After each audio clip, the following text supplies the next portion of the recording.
How many times can you take the GRE, and how many times should you take the GRE? Two different questions, two very different answers. I'm Erika with Target Test Prep, and today I'm going to answer both of them. Starting with the first question, test takers can technically take the GRE as many times in their lifetime as they want. That said, there are some restrictions. You cannot take the GRE more than 5 times in a rolling 12-month period, and you must leave 21 days between test attempts. Both online and in-person test attempts are counted toward these restrictions, as well as test attempts with canceled scores. And if you somehow manage to circumvent the rules and schedule a disallowed test attempt, your scores will be canceled. So don't try it. But just because you can take the test 5 times in less than 3 months doesn't mean that you should, which brings us to our second and more important question.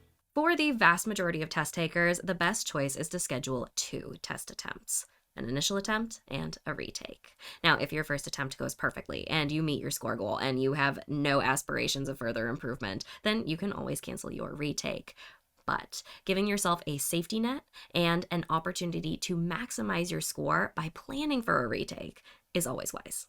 I talk more in my When to Take the GRE video about the value of planning for a retake and how to schedule your exam accordingly, so check that out for more, including ETS data on how retakes boost test taker scores. Now, there are some cases where a second retake or a third test attempt overall is warranted. A specific disaster on the previous test attempt, a large amount of time passing between test attempts, a major change in prep approach, such as starting a new course or embarking on tutoring, etc., etc.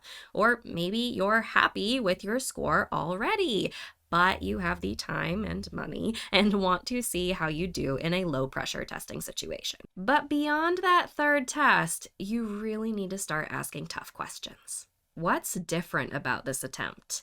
Am I taking it and hoping for the best? Or am I reasonably confident that my actions in the time between attempts will result in the improvement I'm looking for?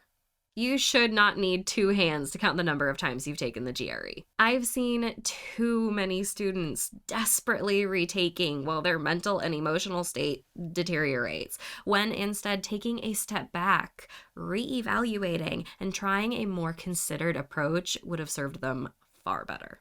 Let us know in the comments if you have any questions or suggestions for future videos. And if this video helped you, give it a like and subscribe for more tips, tricks, and practice questions. Thanks for watching, and I'll see you in the next one.